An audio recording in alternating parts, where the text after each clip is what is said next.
Nii, Mikk, räägi, kust sa pärit oled ja kus sa üles kasvasid? Ma olen pärit Pärnumaalt ja ikkagi maainimene ja kui ma nüüd hakkan mõtlema, siis see üleskasvamine toimus täpselt süksel perioodil, kus mitte mingisuguseid nutiseadmeid ei olnud, isegi arvutid, või olid arvutid, aga need olid nii algelised, et kui ma praegu siin tehnoloogia keskel nagu olen, siis ma mõtlen, kuidas mul joppas, et minu nooruses ei olnud sükest asja üldse kätte saada ja ma olen võib-olla napilt üks nagu viimane põlvkonna osa, kes kasvas üles ilma igasugust mis iganes vidinateta ja mäletan isegi hobusevankris sõitmist, sellepärast et vanaisa veel kasutas hobuste kündmiseks ja justkui sihuke tunne, et nagu geograafiline asukoht on nagu üks asi, aga teine asi on, ma ei teagi, kuidas nüüd öelda, nagu teisest ajastust justkui natukene, et sai seda päris elu tunda ja mida rohkem ma olen vananenud ja seda rohkem hakkab tekkima mitte nagu nostalgia, aga sükene tunne,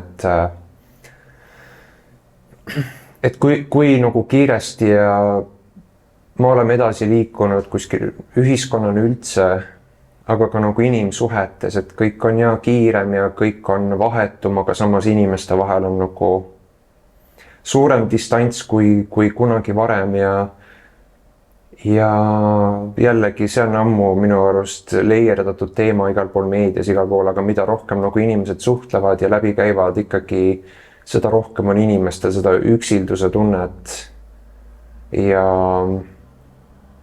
igal asjal on oma plussid ja miinused muidugi, aga ma näen et inimestel on väga raske connect ida tänapäeval üksteisega ja mitte lihtsalt üksteisega, vaid iseendaga ka, et inimesed on iseenda jaoks võõrad ja inimesed kardavad teisi inimesi ja nad kardavad iseennast ka ja võib-olla varem, kui sa olidki mingi maalaps, sa olid ja sul ei olnud ümberringi võib-olla mingi teisi lapsi või võib-olla oli mingi 2-3 mingi küla peal mingi sinu vanust, kellega said mängida ja midagi, aga sul oli ikkagi nagu suurem side teiste inimestega kui nüüd, kui sul on mingi Facebookis või Snapis või Instas mingi 500+ followeri, mis iganes.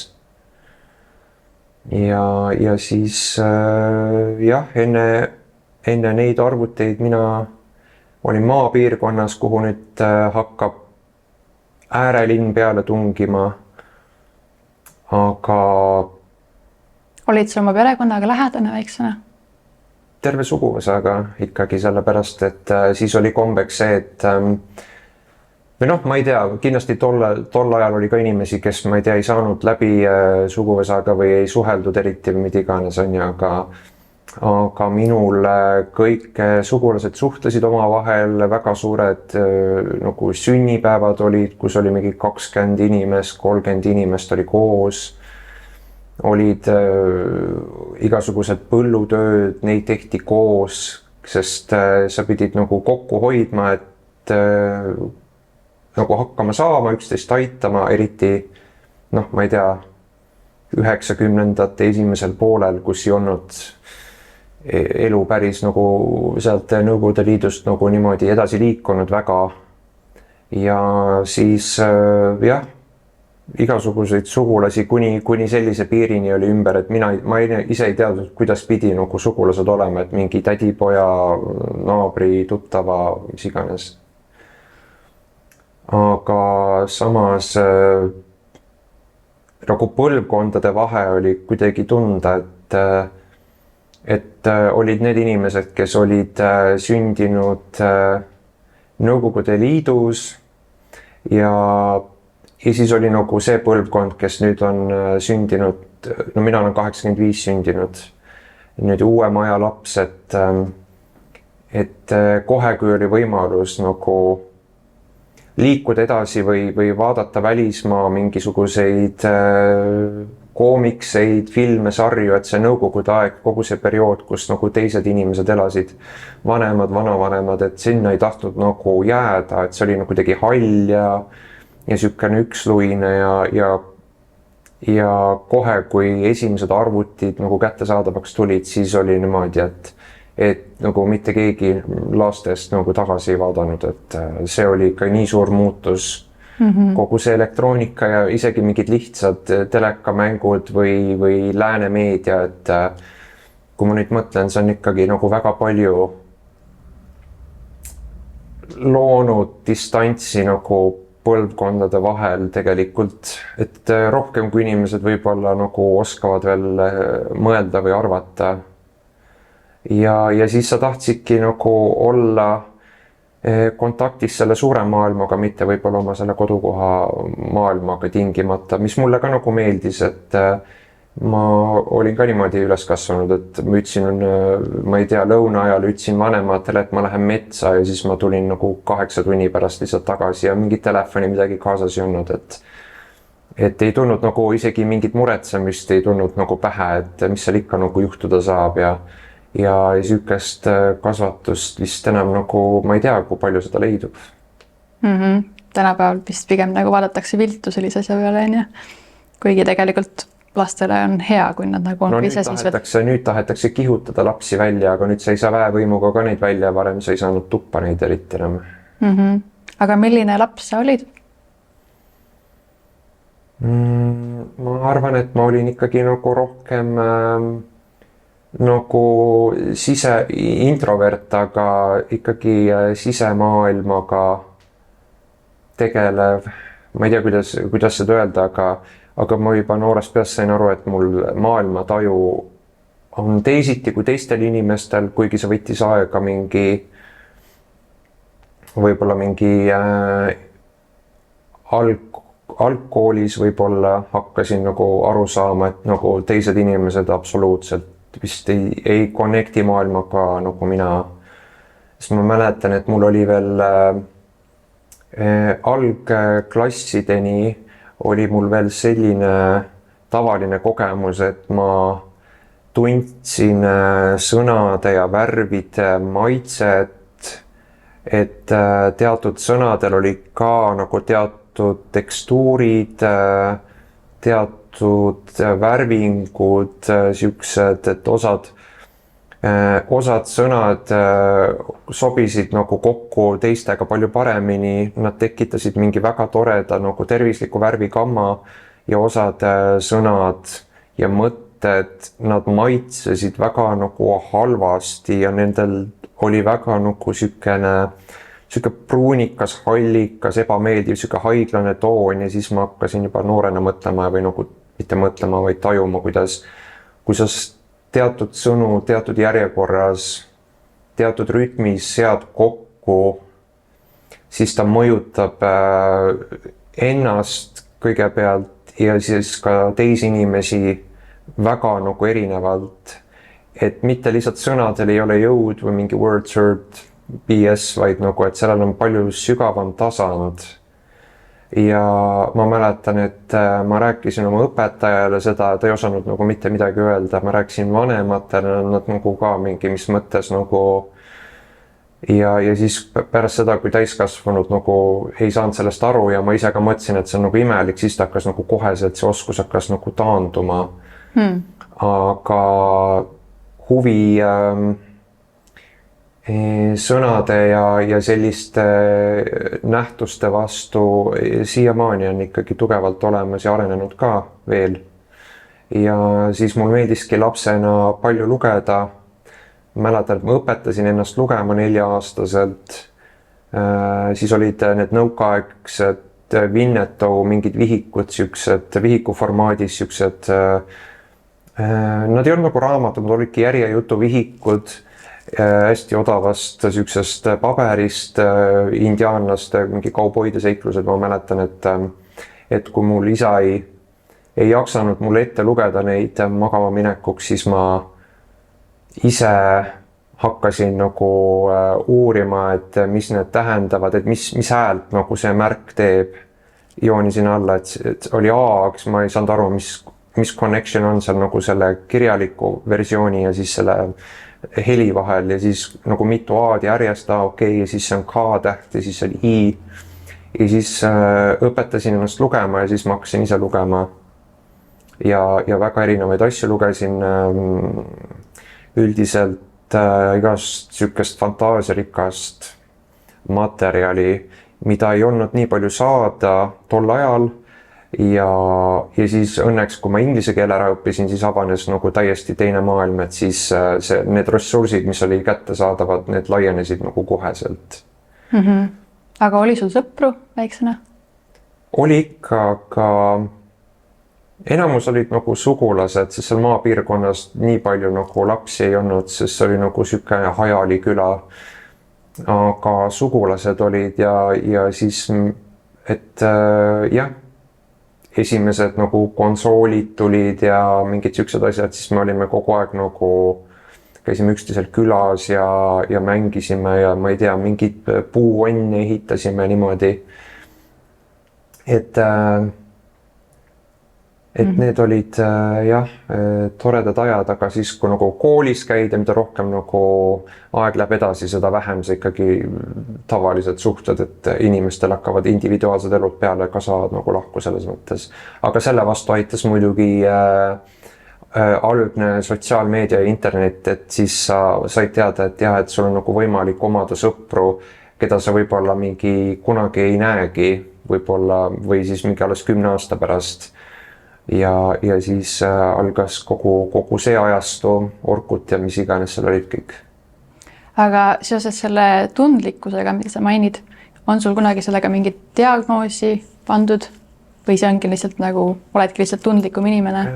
Ta ei ole nagu vaevusi põhjustanud, nii et ma ei ole pidanud või nagu ma ei ole otsinud mingit abi selle vastu, pigem mul on vastupidi, et ma tahan, et see süveneks, et ma saaksin kuidagi seda trigerdada rohkem nii-öelda nagu mitte käsu peale, aga soovi kohaselt, tahte kohaselt. Ja sellega on muidugi sügavam teema, sest see kogu see nii-öelda tundlikkus ja need kogemused, mis sellega kaasnevad, on ikkagi mõjutanud iseloomu ja väljavaateid elule ikkagi rohkem kui ma ei tea, mis iganes füüsilise maailma sekeldused, toimingud, asjad. Et see on üks sükseid põhilisi huvialasid mul olnud, et ma ei teagi, kuidas seda nagu nii üldiselt rohkem kirjeldada, et see läheb juba ja ta läheb lõpuks, kõik need tundlikkuse teemad lähevad sinna maale, kus sõnad lõpetavad funktsioneerimise sellisel tasandil, et on raske sõnadesse panna teatud asju, sellepärast et meie maailm ei ole mõeldud või meie keel ei ole mõeldud nende kirjeldamiseks, meil puudub võib-olla läänemaailmas tervikuna konkreetselt verbaalne väljendusviis nende kogemuste edasiandmiseks, sellepärast et keel kui tööriist on mõeldud ikkagi füüsilise maailma abiliseks, et kehalised vajadused, et kuidas süüa, hankida, kuidas suhelda füüsilises maailmas, aga kõik, mis jääb nagu sissepoole, selle jaoks meil ei ole nii head keelt, vähemalt siin läänemaailmas olemas. Pead sa ennast spirituaalseks inimeseks? Ma isegi ei tea, sellepärast, et mul on nagu raske isegi öelda, mida nagu tänapäeval spirituaalne inimene see tähendab. Nagu, et see definitsioon, see on nagu kuidagi hästi pinnapealne, et pigem on mul see kalduvus, et ma ei ole eriti üldse sildistanud ennast, et kui inimesed küsivad minult, et kas sa oled see või kas su vaade on see, siis ma nagu, kas ma annan mingi naljavastuse, kuna see on nagu minu arust komöödia, niisugust asja küsida minu enda jaoks, et aga üldiselt ma ei pea ennast defineerima, et teised defineerivad mind minu eest nagu väga edukalt ise, et ja tihtipeale minu vastus jääb teistele natukene häguseks, sest inimesed tahavad konkreetset mustvalget maailma ja kui nad seda ei saa, siis nad on segaduses või kardavad või midagi neil ajus toimub. Aga milline noor sa olid kooli ajal, kuidas sul koolis läks? Koolis tavaline sükene humanitaar, et keemia, matemaatika, füüsika olid ikka ilusti 3 ja 2 ja inglise keel, eesti keel, kirjandus olid 4 ja 5. Mõtlen, ma pean meenutama nüüd kõvasti. Mul just vist see suvi toimub kooli 20. aasta kokkutulek, plaanitakse juba. Et ei, koolis oli nagu tore, aga midagi niisugust praktilist võib-olla ma ei mäleta küll, et oleks niisugust kasu olnud, võib-olla mingi protsentide arvutamist nagu praktilises mõttes, aga pigem kool oli niisugune, et sa õppisid nagu inimsuhete kohta ja kuidas läbi saada ja kuidas viilida ja kuidas nagu valgeid valesid genereerida ja kuidas nagu sotsiaalselt hakkama saada, aga nagu praktilisi oskusi ma küll nagu ma ei mäleta sealt mitte midagi mingi bioloogiast. Pigem on nagu mingi YouTube'id ja TikTok'id ja siuksed asjad on, mis on nagu tekitanud huvi siukse maailma vastu, mida koolis üritati nagu kirjeldada ja pähe tampida. Aga need viisid, kuidas koolis õpetatakse, minu arust on nagu väga aegunud ja kogu see koolisüsteem vähemalt Eestis vajab mingit reformi. See on minu arust kaotamas oma funktsiooni, et maailm on nii kiiresti muutunud, et see, kuidas koolis üritatakse midagi edasi anda ja õpetada, et see ei funktsioneeri, et ja koolis jah. Mis sa pärast kooli edasi tegid? Või millega sa praegu tegeled? Ma läksin ülikooli, ma läksin Tallinna pedagoogilisse ülikooli ja Eesti filoloogiat õppima. Aga siis ma nagu esimesel kuul sain aru, et see on nagu täiesti mõttetu minu jaoks, et millegipärast mu kõik õpetajad sisendasid, et kuna ma olen humanitaar, et kirjandus ja mingi eesti keel ja kõik need asjad ja mingid loovused, et kas mingi kirjanik või mingi sükene keeletegelane sinust saab, et siis sa peaksid nagu ülikooli minema ja veel õppima seda. Ja siis tagantjärgi ma olen aru saanud, et see on väga ohtlik asi, mida nagu potentsiaalselt andekale inimesele sisendada, et see võib anda vastupidise tagajärje. Aga igatahes ma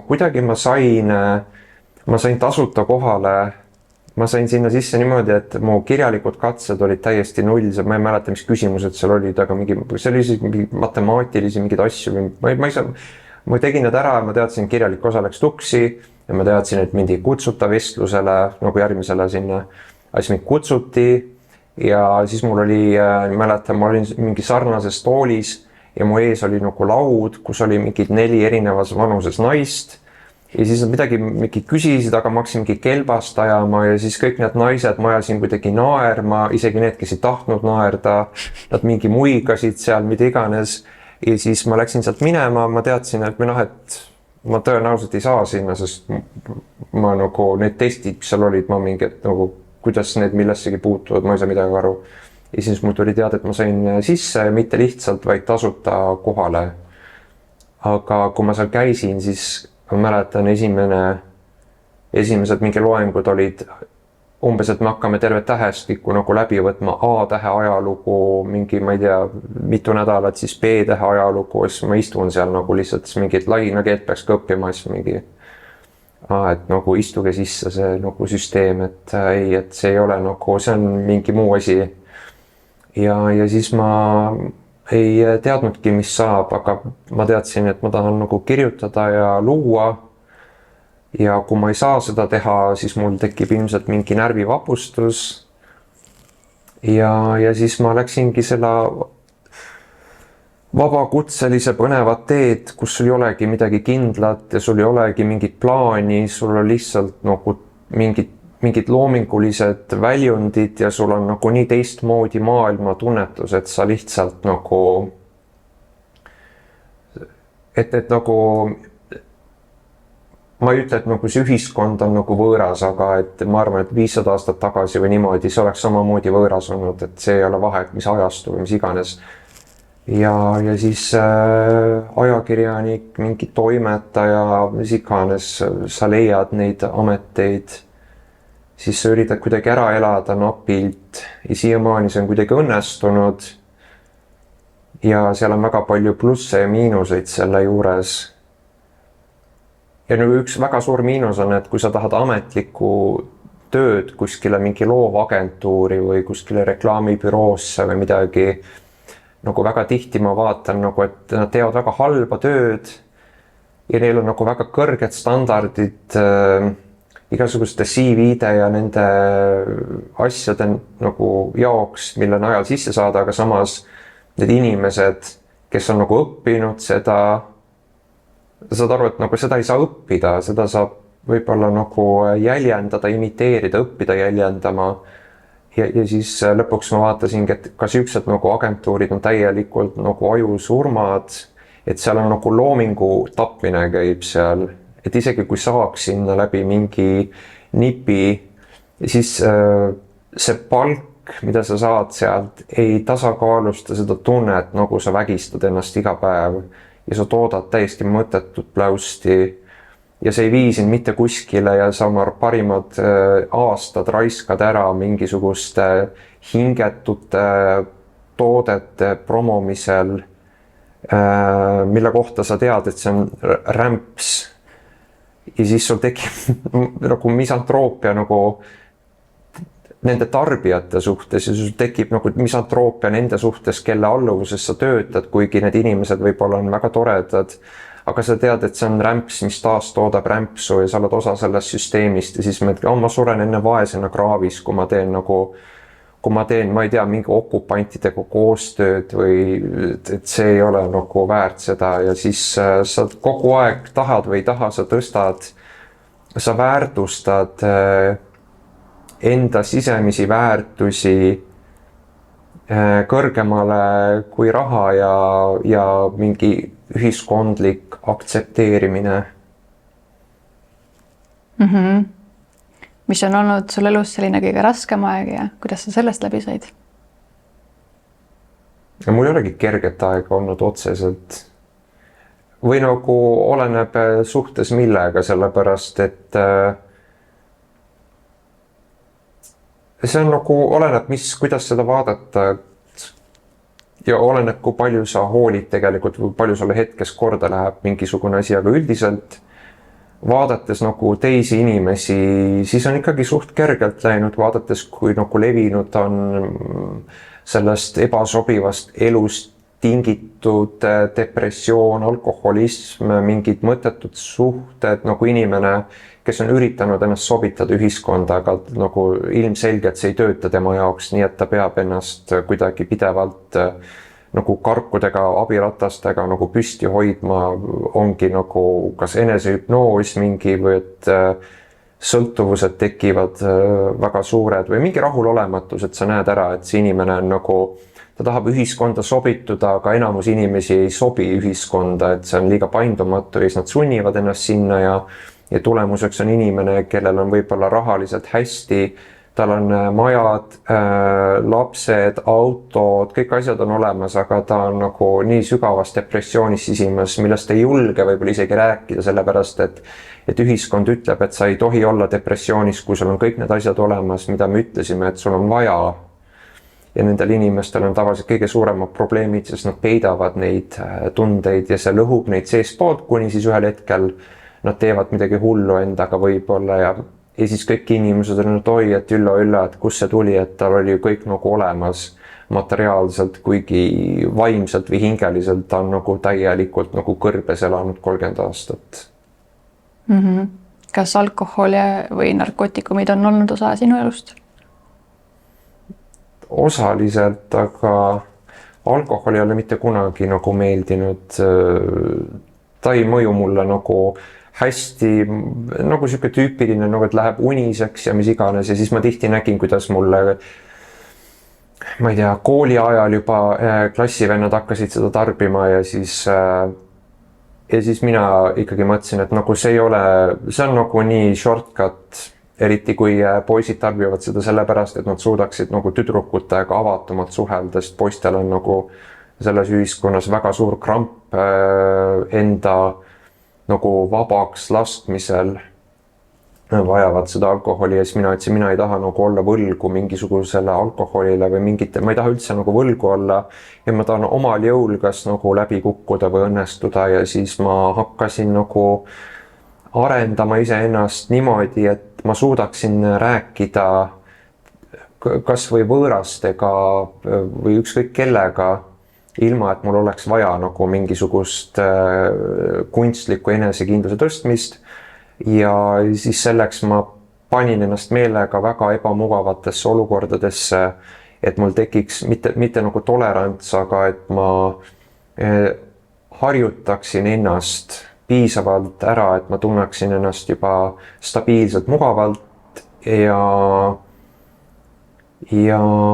et jah. Kas sa praegu tunned ennast mugavalt?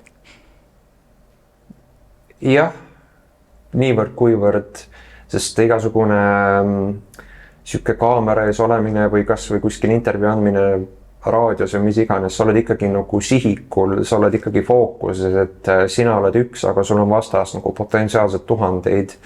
Ja siis nagu sa tead, et kõik need inimesed, kes sind jälgivad tulevikus, vaatavad seda, isegi kui on mingi 10-20 aastat mööda läinud, vahet ei ole, et nad ikkagi nagu judge ivad sind ja siis nagu tavaliselt on ka see teadmine ikkagi, et ükskõik mida sa ütled, et sa ei saa nagu muuta teise inimese muljet sinust kuidagi, et ja kohe, kui sa sellest aru saad, et sa ei saa teiste inimeste arvamust tegelikult nagu mõjutada, eriti kui sa tahad seda teha, siis sa kindlasti ei saa seda teha võib-olla kunstlikult, aga see ei kesta eriti kaua.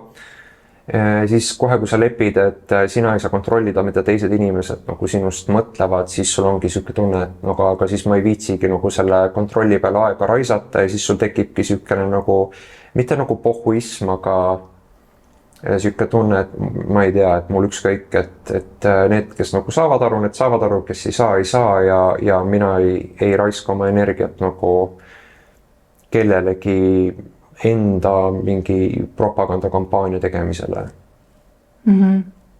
Mis su kõige suurem hirm on?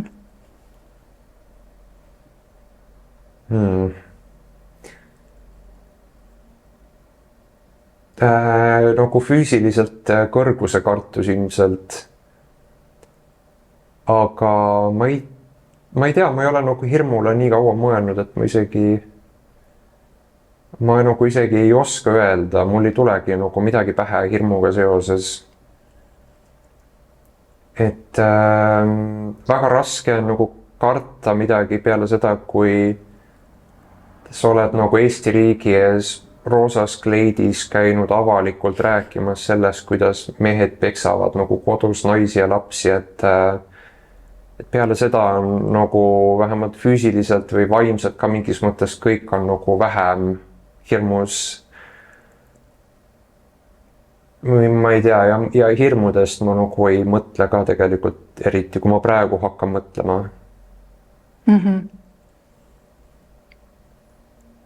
Kes sind elus kõige rohkem aidanud on? Ma olen ise ennast aidanud ja ma ei ole kunagi abi küsinud, vähemalt ma arvan niimoodi, võib-olla ma olen ja ma olen ise aru saanud, aga ma küll ei tea, et ma olen ise tahtnud, ma olen ise õppija, ma ei suuda õppida, kui keegi mind õpetab, isegi kui keegi midagi nagu ette näitab mulle, ma ei suuda seda jäljendada, ma pean ise kõik need vead läbi tegema. kas või mingi 10 korda vigu tegema, aga iga kord, kui ma uuesti üritan, võib-olla ma saan natukene 5% paremini tehtud ja siis ma alles siis olen võimeline õppima, kui ma õpin iseenda tehtust. Ja see on nagu väga vaevarikas, aga see on ainus asi, mis minul vähemalt töötab. Ja kui nagu vigu teen, siis mul on jällegi see, et ma ei süüdista kunagi iseennast, et mul ei ole iseenda süüdistamisega mingit kokkupuudet olnud, et ja need on muidugi viinud võib-olla mingil määral on, aga mitte niimoodi, et sa nagu piinad ennast või peksad ennast sellega, nagu ma näen paljud inimesed nagu kuidagi süüdistavad ja teevad ennast maha pidevalt, et see on väga, väga halb harjumus. Aga mul ei ole seda tunnet jah, et kui mina olen nagu mina tahan olla, siis see ei saa olla vigane.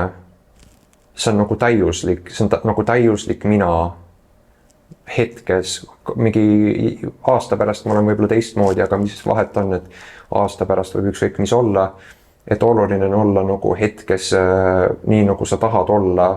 Ja kui sa niimoodi hakkad olema, siis sa automaatselt tõmbad ja tõukad ligi inimesi ja tõukad eemale ka neid, kellele see ei sobi ja siis sul tekivadki ellu need inimesed ainult, kes on sinu jaoks, vähemalt tol perioodil nagu täiuslikud ja sinu ellu ei teki inimesi, kes on nagu mingite valede või teeskluste alustel sattunud, nii et sa hakkad tõmbama ligi täpselt nagu õigeid inimesi. Ja see on sükene protsess, mis ei vaja nagu mingit pingutust, see tuleb nagu iseenesest, et see ei kurna, see ei nagu ei võta midagi ära. Et sa saad iseendaga hästi läbi põhimõtteliselt siis? Põhimõtteliselt küll, nagu ma ei tea, kui kunstnik, nagu kui hästi ta endaga läbi saab, et kunstinimesel on alati see, et sul ei ole nagu kunagi piisavalt täiuslik, sa ei saanud kunagi piisavalt hästi väljendada seda, mida sa tundsid. Et see viib selleni, et sa tahad ju midagi vaimset tuua füüsilisse maailma, isegi kui see on nagu luuletus või maal või lugu. Ja need on kõik nagu sümbolid, mis peaksid andma edasi mingeid tundmusi. Ja kui sa saad selle nagu maalitud või sõnadesse pandud, sul läheb alati midagi tõlkes kaduma, ükskõik kui hästi sa seda teed. Kindlasti on olemas kunstnikke, kes tundsid, et ma sain 100% kõik tehtud ja ta on väga õnnelik, kui ta teeb mingi asja ära, aga ma nagu ei usalda sükest kunsti ega sükest kunstnikku, kes sükest juttu ajab. Ja siis sul ongi süke tunne, et sa saad alati nagu paremini ennast väljendada, alati seda paremini teha, aga siis sa tead, et see on nagu, see ületab inimvõimete piire. Ja siis sul ongi tunne, et ma pean ennast inimesena arendama, et ennast paremini väljendada, aga selle lõppsiht on see, et sa lõpetad sõnadega väljendamise üldse ära ja sa lõpetad füüsilise väljendamise ära, sest kõige sügavamal tasandil sa ei saa neid asju nagu niimoodi edasi anda ja sa lõpuks jääd oma kunstiga üksinda, sellepärast et ainult sina oled võimeline seda kogema 100% nii nagu seda sulle anti, mis teeb selle spirituaalseks kogemuseks, sest see kulmineerub mingis mõttes ükse jumaliku ilmutusega, mis on personaalselt ainult sulle antud. Ja see teeb võib-olla mõned inimesed väga üksikuks, sest sa ei suuda edasi anda seda, mida sulle kuskilt kõrgemalt tasandilt edastati. Ja ma tean, et see väga paljusid inimesi tihti piinab, aga mitte mind, sest need asjad, mida mina olen kogenud vaimselt, need on nagu väga palju aidanud mind ja need on nagu mitte isegi aidanud, need on lihtsalt nagu kingitused olnud kuskilt mujalt ja mitte kunagi, mitte keegi ei saa nendest kuskil teada. Need on nagu minu sees olemas. Need on nagu suure algustähega nii pühad, et neid ei annagi sõnadesse panna, sest see sõnadesse panemine, siia maailma toomine, see on nagu see alandab seda kogemust absoluutselt igas mõttes. Ja sa peadki läbi elu minema sellega, et sa tead ja sa oled kogenud midagi nii erilist, et seda on nagu võimatu võib-olla teistel edasi anda. ja sellest ei ole üldse nagu midagi halba, sest sa saad aru, et elu on nagu väga individuaalne kogemus. Ja mingis mõttes inimene jääb elu lõpuni nagu üksikuks. Ükskõik kui palju tal mingi lapsi või suhteid on, et see ei loe absoluutselt, sest lõpuks jääb ikkagi ainus asi, mis loeb, on nagu suhe iseendaga. Ja inimene ei pea muidugi kunstnik olema, selle jaoks võib olla nii-öelda elukunstnik või kuidas ta elab, kuidas ta ajab oma suhteid ja neid asju, see on kõik nagu kunst. Aga mingis mõttes nagu kõige tugevamad inimesed on ikkagi nagu põhitasandil üksi. Neil võib olla väga palju nagu sotsiaalseid suhteid ja niimoodi, aga teatud piiris sa ei saa nagu edasi minna, et seal on nagu sina iseendaga. Ja mida ma näen hästi palju ühiskonnas on seda, et inimesed kardavad iseennast. Nad kardavad nagu iseendaga üksi olla. Neil nagu hästi lihtsas viisis väljendub see niimoodi, et neil peab kogu aeg müra olema kõrval. Isegi magada ei saa ilma, et mingisugune nonsense tapeet oleks nagu mingi suvaline jutuajamine või telekas mängib, raadio mängib. Ja kõige rohkem inimene minu arust kardab nagu olla pimedas toas iseendaga vaikuses, et see on nagu tänapäeva minu arust inimeste süke suurim hirm. Oled sa ennast armastatuna tundnud? Jaa. On keegi sul kunagi südame murdnud ka? Jah. Mis on olnud selline suurim õppetund?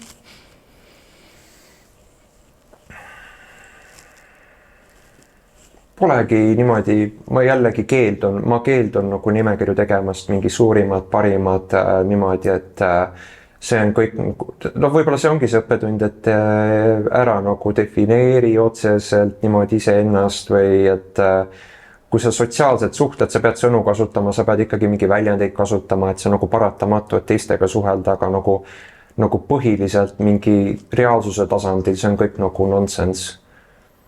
Et kui keegi on küsinud, eriti kui ma andsin luulekogu välja, mis oli, 2 luulekogu andsin välja, siis ikka küsiti, kuna need olid nagu väga siuksed tundelised teosed, siis küsiti, aga mis on sinu jaoks armastus? Ma ütlesin, armastus on sõna. Ja siis küsiti, aga mis on see sinu jaoks? Ma ütlesin, see on sõna, et saad aru, et see on kõik sõnad. Et sõna ei kirjelda seda, mis asi on midagi tegelikult. Et see on juba mul lapsest peale nagu selge olnud, et nagu vahe nagu selle sõnade maailma, selle füüsilise maailma ja reaalsuse vahel on ikka tükk maad, et inimesed on tihti sõnadest niimoodi hüpnotiseeritud, et nad nagu ei saagi aru, et nad kasutavad sõnu ja nad ei saagi aru, et neil on aju.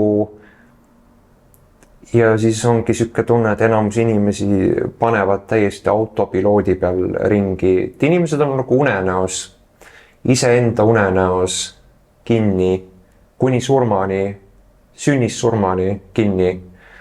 Ja kui sa oled unenäos, siis see tavaliselt muutub õudusunenäoks, sellepärast, et sa ei suuda seda kontrollida, sest sul ei ole teadlikkust, et seda nagu suunata enda unenägu ja siis oledki iseenda sellises halvas unenäos tihti kinni, rahulolematu.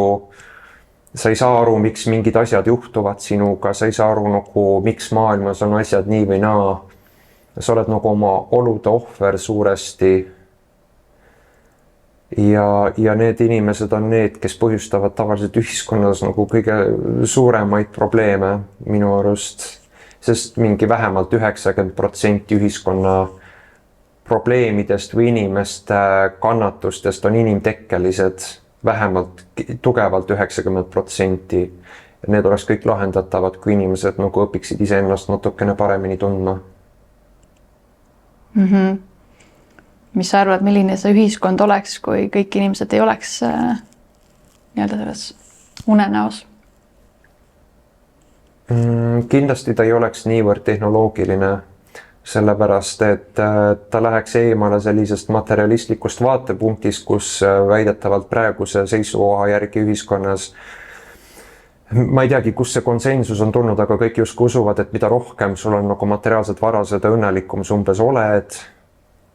Et teatud piirini see on nagu õige, aga samas see on nagu nii võlts ja see nagu lõhub inimeste suhteid, mitte lihtsalt teiste inimestega, vaid nagu iseendaga kaasa arvatud. Ja kui inimesed leiaksid seda rahuldust, rahul olemist nagu mujalt kui ühiskonna kokku lepitud mingisugustest labastest normidest, siis ma arvan, et inimsuhted paraneksid, me suudaksime paremini connectida loodusega, elusolenditega, isegi elutute olenditega, sest ma arvan, et nagu ta läheks mingis mõttes nagu animismi poole tagasi kuidagi.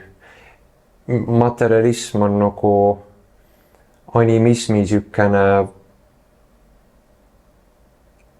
ma ei oskagi öelda, nagu halb jäljendus, kus öeldakse, et raha teeb õnnelikuks, ka auto teeb õnnelikuks, varem nagu ohverdati vaimudele, kes pidid sind niimoodi aitama, õnnelikuks tegema või kuidagi, aga nüüd sa lihtsalt ostad selle asja ja sa loodad, et sealt tuleb mingisugune õnn, tuleb sellega kaasa.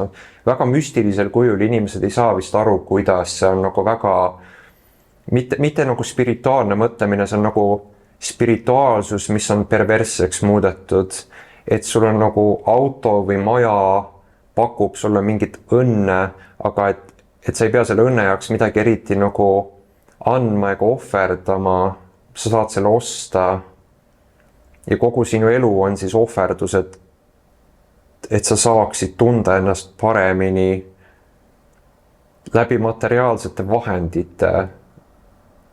Aga see on nagu surnud ring ja inimesed justkui ei saa aru, siis ma mõtlen, et jah, et see seletab ära nagu, miks läänemaailmas on nagu kesk- ja kriis on nagu kuidagi nii levinud, et see on nagu kohale jõudmine, et sul mingi vähemalt pool elu on raisatud ja sul ei ole ikkagi nagu rahulolematust, ükskõik kui palju sa nagu, või tähendab, sul ei ole rahulolu nendest asjadest, mida sa kokku kuhjanud ja siis inimesed tavaliselt keskeas võivad minna nagu nii-öelda spirituaalseks või nad hakkavad otsima mingisuguseid lahendusi kuskilt mujalt sfääridest, tavaliselt see ei õnnestu neil, kuna nad on nagu nii ära programmeeritud sellest maailmavaatest. Aga sa ei arva, et see materialism ise on nagu tavaliselt ikkagi inimesed pöörduvad millegi poole, et katta mingit valu. Mitte, et nad tahaksid õnnelikud olla, et mis see valukoht tegelikult võib olla hoopis selle taga. See, et nad ei suuda seda õnne leida, siis second best on see, et ma vähemalt siis ei tunneks üldse midagi, et täielikult ära tuimestada ennast selles süsteemis, mis meenutab natukene nagu terve planeet oleks või nagu vähemalt läänemaailm oleks Nõukogude Liidus, et kõik teavad, et kõik on nagu tuksis ja kõigil on selline pessimism selle suhtes, et me ei suuda niikuinii midagi parandada, nii et siis nagu järgmine parim asi, mis see on, me saame pea liiva alla peita ja nagu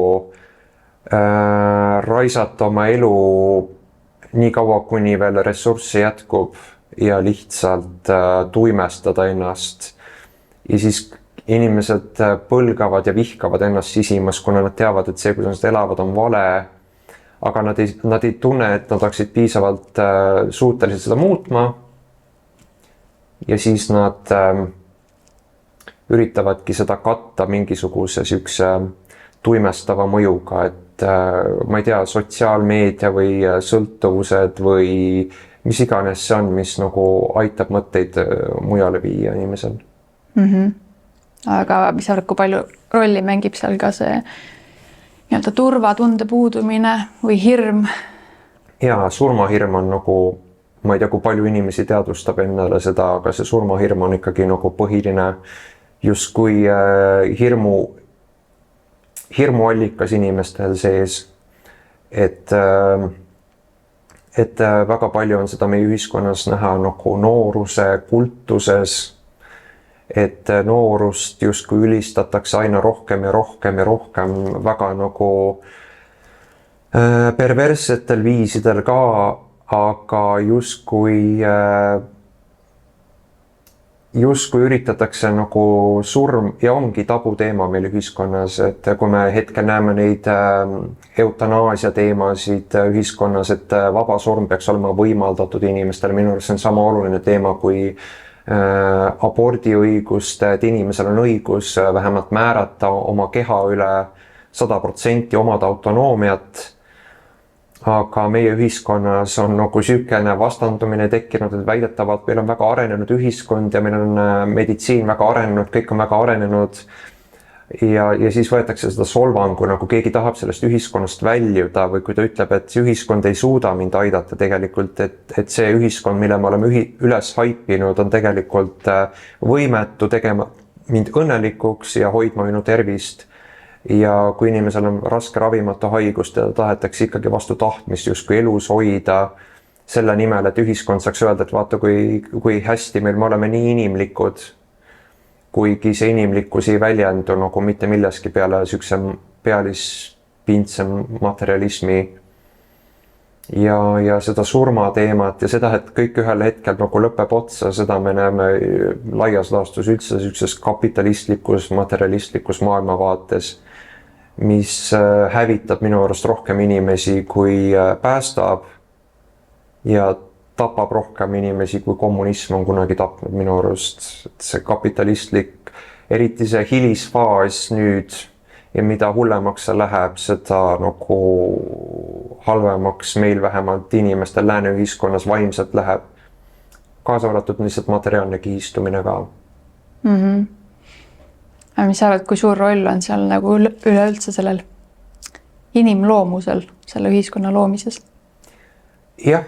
Või endale vähemalt tundub, et isegi kui praegu lammutada see ühiskonna vorm laiali, siis me ikkagi loome selle kohe varsti uuesti.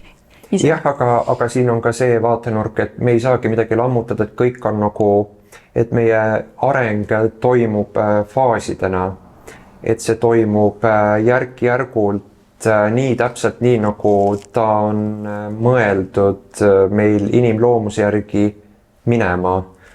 Et me ei saa jätta teatud kasvufaase vahele, et me ei saa minna lihtsalt nagu, ma ei tea, seemnest õunaks, et me peame olema seal vahepeal mingid pungad ja siis õied ja siis need õied kukuvad ära ja küll see on kole, kui õis kukub puu küljest ära, et kas see puu on nüüd surnud, kui õied ära kukkusid, et ei.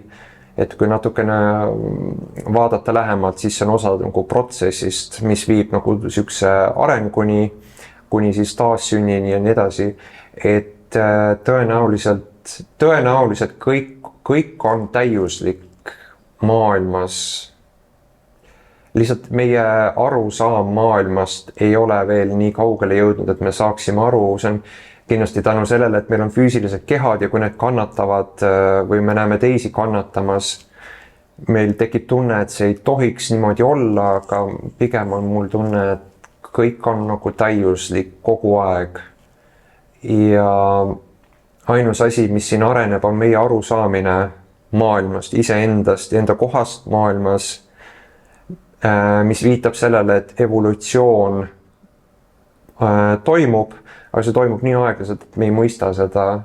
Nii et isegi sükene jutuajamine on nagu osa evolutsioonist, toimuvast aktiivsest evolutsioonist, mis viib jällegi minu sinna mõtteni välja, et inimesed on loodud sükse suure teadvuse poolt, et kõik on teadvus, inimene on teadvuse väljend, aga universum on inimese loonud justkui nagu silmana, mis suudaks iseennast kõrvalt näha, et inimene on universum on inimene, aga ta on nagu uus vaatenurk sellele asjale, mis tähendab, et see teadvus on arenemas.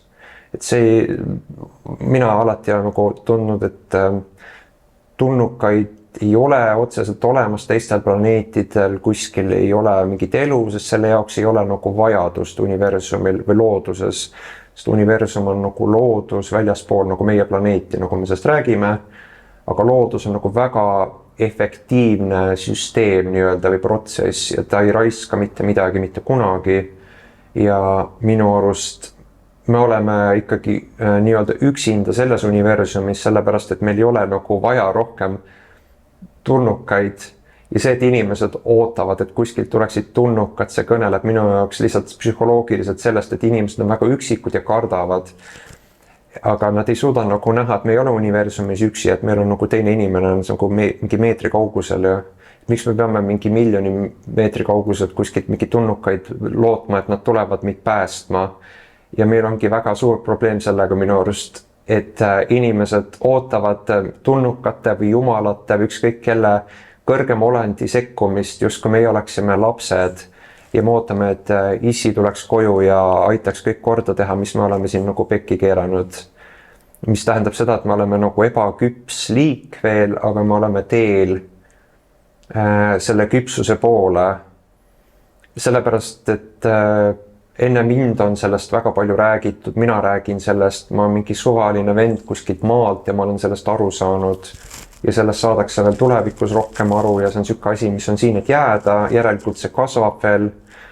Ja kui piisavalt inimesi hakkaks niimoodi nagu mõtlema, nad suudaksid võib-olla teisi paremaid perspektiive näha, mis viiks ka parema ühiskonna või siukse sujuvama kannatuste vabama ühiskonna ehitamiseni laias laastus. Aga kui sa räägid, et me inimesena oleme põhimõtteliselt universum vaatlemas iseennast. Kui sa räägid universumist, kas sa siis ikkagi mõtled ainult planeeti Maa? Isegi maad ei ole nagu laias laastus olemas, see on nagu meie kõnekeeles on need asjad nagu tükeldatud, universum, Maa, Päike, Marss, mis iganes nagu tähed, värgid, särgid, aga see on jällegi meie tõlgendus toimuvast, mis sõltub nagu sellest, kuidas meil ajukeemiate arengufaasidest, sellepärast et inimahvid ei suuda ka nii kaugele mõelda kui meie ja kui me näeme, et me oleme nagu väga erinevad nendest juba, suuresti erinevad, siis ma ei tea, mis see võib olla 10 000 aasta pärast ja nii edasi, et me võime väga nagu teistmoodi mõelda asjadest juba tänu lihtsalt sellele, et meie bioorganism on muutunud ja on muutumas. Aga see kõik, et me jagame nagu tulnukad inimesed, loomad, kivid, planeedid, molekulid, see on kõik nagu tinglik arusaam reaalsusest, sest reaalsus on nagu nii lai nähtus, et me peame seda kuidagi nagu väga lühendama, me peame seda jagama nagu juppideks, et me saaks üldse sellest mõtelda või rääkida. Aga lõpptulemus on ikkagi see minu arust, et kõik on teaduse vorm, isegi nagu füüsiline mateeria ja sõnad on samast allikast, kus on mingi killustik, kõik on nagu samast allikast, aga kuidagi see on manifesteerinud siia reaalsusesse nagu väga erinevates vormides, mis on tegelikult väga nagu animistlik vaatenurk, kui ma hakkan nüüd mõtlema, sest kõik on nagu hingestatud, sest kõik on nii-öelda nagu hing, aga mitte kristlikus mõttes, vaid kõik on elus ja see tähendab ka seda, et tulnukad ei pruugi olla nagu mingid bioloogilised lennukitega mingid mehikesed, vaid tulnukad võivad olla meie ümber kogu aeg olnud olemas, aga me ei suuda seda ära tunda, sest meie nägemus maailmast on nagu niivõrd piiratud. Me oleme nagu mingis unenäos ja me nagu kõnnime unes ja meie ümber võivad kogu aeg olla nagu täiesti teistsugused olemise vormid ja me ei saa sellest aru, nagu ahvid ei saa aru, nagu, mis nende ümber võib-olla toimub. Ma tean, et sul on kass, nii et mis sa arvad, kas kassid võivad olla tulnukad?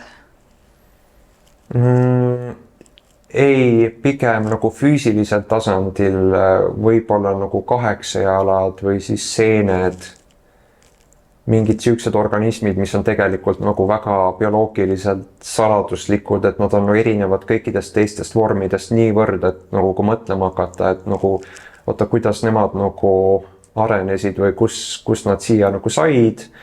Aga see on nagu rohkem seotud bioloogia ja nagu teadusharudega, mille puhul mul puudub nii täpne teadmine, aga ma tean, et need mõlemad liigid on põhimõtteliselt vanemad kui inimkond, nii et väga võimalik, et hoopis meie oleme tulnukad. Jah, aga lõpuks on see küsimus, et mida me nagu saame sellest tulnukate otsimisest, et mul oli üks vestlus ühe inimesega TikTokis, kes nagu ütles, et ta tahab teada lihtsalt, ta tahab teada kõik tulnukate ja kummituste kohta. aga ma küsin, kas sa kunagi nagu mõelnud, miks sa nagu tahad teada, et mis see sulle annab?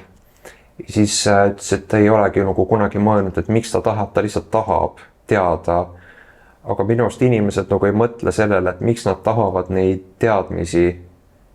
Et see ikkagi taandub minu arust suures osas psühholoogiale ja need ei ole võib-olla need küsimused, mis on elus nagu kõige olulisemad. Et inimene kujutab ette, et kui ta saab nüüd mingid suured vastused teada, et siis on nagu kõik on selge, kõik on parem, aga nagu tõenäoliselt sa saad 10 uut vastust, mis vajab nagu jälle aastasadu nagu mõistatamist ja me ei ole ikkagi nagu õnnelikud. Millest sa unistad?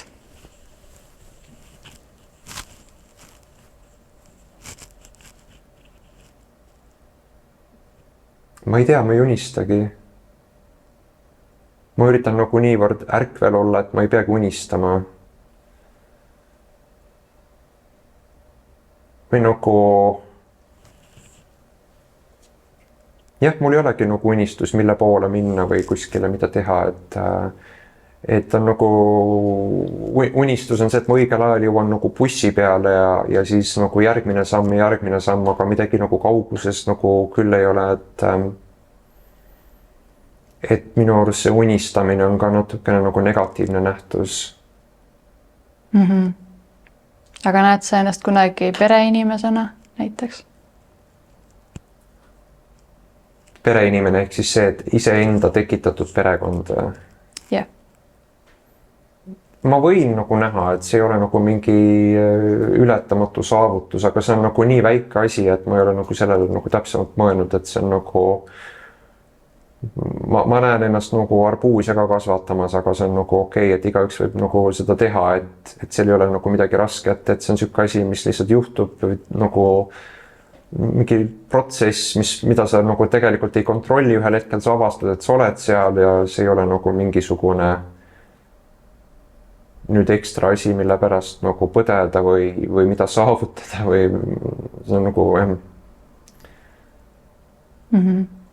et pigem minu need